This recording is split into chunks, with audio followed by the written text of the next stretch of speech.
Hello everyone, a very warm welcome to Daksh, a one-stop solution to your academic courses.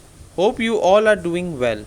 If you are new to my channel, do not forget to subscribe the channel and press the bell icon to get all the notifications first. You are Vishubhendu and I will try to explain you the topics in such a manner that you will never forget the topics as I relate the topics with present situations and circumstances. So, without any further delay, let's begin. The topic for today is opportunity cost. अब opportunity cost को एक example से समझने का कोशिश करते हैं. Suppose करो आप स्कूल में हो, ठीक है, और आपके 3 बहुत ही अच्छे फ्रेंड्स हैं.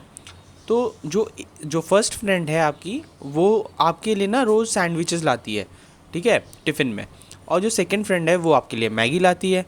और जो थर्ड फ्रेंड है वो आपके लिए रोज़ चॉकलेट्स लेके आती है. अब आपके पास जो प्रॉब्लम है वो है कि आप सिर्फ एक ही चीज़ को कंज्यूम कर सकते हो, आप सिर्फ एक ही ईटेबल्स को ले सकते हो, आप तीनों को एंजॉय नहीं कर सकते हो, ठीक है.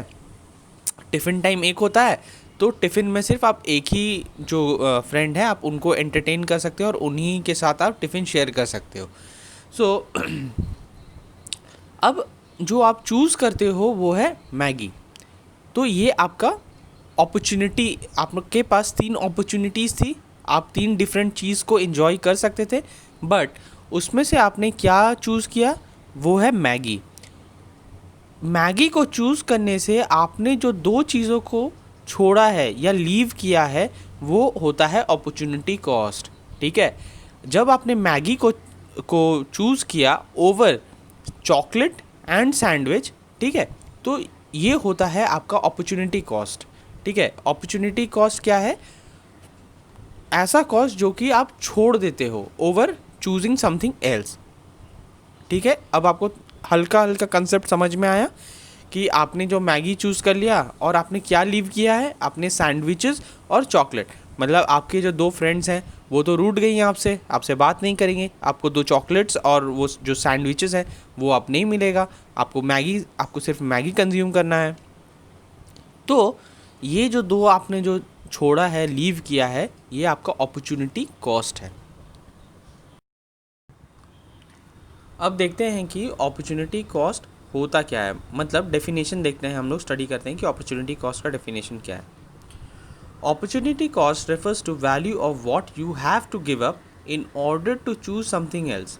मतलब एक ऐसा कॉस्ट जो कि आप गिव अप करते हो, मतलब छोड़ते हो, लीव करते हो in order to choose something else, किसी और चीज़ को चूज़ करने के लिए जिस वैल्यू को आप छोड़ रहे हो वो वैल्यू आपका अपॉर्चुनिटी कॉस्ट होता है.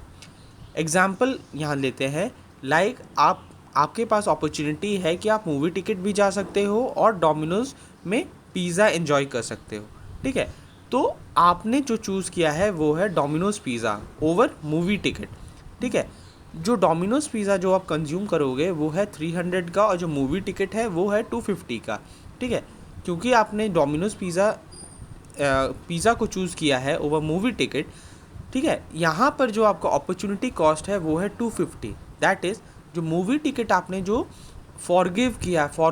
फॉरगॉन किया है या गिव अप किया है, ठीक है. तो वो जो अमाउंट है, वो जो वैल्यू है वो 250 का है और ये जो 250 वो आपका अपॉर्चुनिटी कॉस्ट है.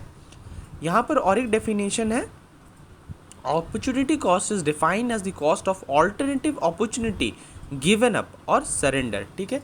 यहाँ पर आपने ऑल्टरनेटिव अपॉर्चुनिटी जो था आपका मूवी टिकट, उसको आपने सरेंडर किया, आपने गिव अप किया, तो वो आपका अपॉर्चुनिटी कॉस्ट बना. और देखिए और एक डेफिनेशन है. Opportunity cost is the best alternative for given. आपका जो नेक्स्ट बेस्ट ऑल्टरनेटिव था जो कि आपका मूवी टिकट का था वो आपने फॉरगॉन किया, वो आपने छोड़ दिया, ठीक है. जो हमने पहले पीपीसी जो हमने पढ़ा था, मैं उसका लिंक आई बटन में दे दूँगा, ठीक है. उसमें हमने ये पढ़ा था कि जो पीपीसी है उसको भी हम लोग एमआरटी बोलते हैं, ठीक है. जो पीपीसी में हमने एमआरटी पढ़ा था, मार्जिनल रेट ऑफ ट्रांसफ़र, उसको हम लोग अपॉर्चुनिटी कॉस्ट भी बोलते हैं.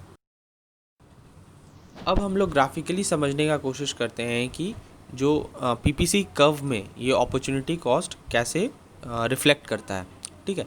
देखिए यहाँ पर जो फिगर है 1.9, ये आपका एक पीपीसी कर्व है, ठीक है।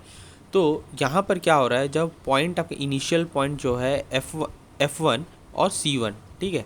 तो ये जो आपका इनिशियल पॉइंट है, जब ये F2 और C2 में जाता है तो क्या हो रहा है कि जो आपने अपॉर्चुनिटी लूज़ किया है फूड का प्रोडक्शन में, ठीक है, आपने छोड़ा है कुछ फूड को प्रोड्यूस करने में, आपने लीव किया है, आप अब कम प्रोड्यूस कर रहे हो फूड को और अपने क्लोथ के प्रोडक्शन को इंक्रीज़ कर रहे हो। देखिए जो ग्राफ है वो आपका C1 से C2 की ओर जा रहा है, जो कि आपका जो क्लोथ का प्रोडक्शन है वो C1 से इंक्रीज़ होके वो C2 जा रहा है।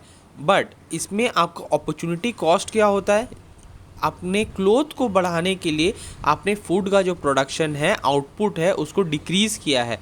इसमें आपका अपॉर्चुनिटी कॉस्ट हो जाएगा आपका F1 से F2, ठीक है। ये जो आपका अपॉर्चुनिटी कॉस्ट का ग्राफ है, ये आपका प्रोडक्शन पॉसिबिलिटी कर्व में ही रिफ्लेक्ट कर रहा है। जो हमने इसके पहले जो हम लोगों ने प्रोडक्शन पॉसिबिलिटी कर्व पढ़ा था, उसमें हम लोग marginal rate of transfer word का यूज़ किया था। हमने देखा था कि जो मार्जिनल रेट ऑफ ट्रांसफ़र है, उसी के वजह से जो ग्राफ है पीपीसी का, वो कनकेव टू दी ओरिजिन होता है। सो जो हम यहाँ पर जो अपॉर्चुनिटी कॉस्ट पढ़ रहे हैं, अपॉर्चुनिटी कॉस्ट भी उसका एक सेकंड नेम है, जो कि हमने प्रीवियस स्लाइड में देखा था। सो एक लास्ट इलस्ट्रेशन देख लेते हैं और इसके साथ हम लोग अपने टॉपिक को वाइंड अप करेंगे, ठीक है। आपके पास 3 स्ट्रीम्स हैं पढ़ने के लिए after 10th, that is science, arts and commerce. So आपने ये दिमाग लगाया कि मैं जो स्ट्रीम चूज़ करूँगा वो मैं अपने फ्यूचर ऑफरिंग्स के हिसाब से अपना स्ट्रीम को चूज़ करूँगा। तो आपने ये देखा कि अगर मैं साइंस पढ़ता हूँ तो मुझे मैक्सिमम सैलरी साइंस में मिलता है, देन आपको कॉमर्स एंड लास्टली आर्ट्स में, ठीक है। सो आपने क्या चूज़ किया, आपने साइंस को चूज़ किया, ठीक है, क्योंकि उसमें आपको सैलरी ज़्यादा मिल रही थी। और जो कॉमर्स है उसमें आपको 4 लाख मिल रहा था and then 3 lakh in arts. So आपने जो साइंस को चूज़ किया और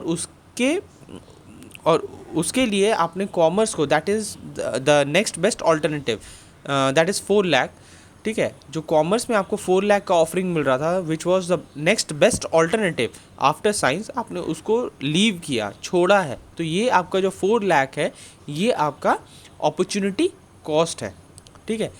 होप आपका जो ये अपॉर्चुनिटी कॉस्ट का ओवरऑल जो टॉपिक था आपको पूरा क्लियर हो गया होगा। मैंने ऑलमोस्ट 2 से 3 आपको एग्जांपल्स दे के समझाने का कोशिश किया है, ग्राफिकली वे से भी आपको समझाया है। होप आपको ये जो टॉपिक है वो पूरा क्लियर है। Thank you for watching this video. Do subscribe and press the bell icon to get the notification first. Stay tuned for my next class. For then, stay home, stay safe.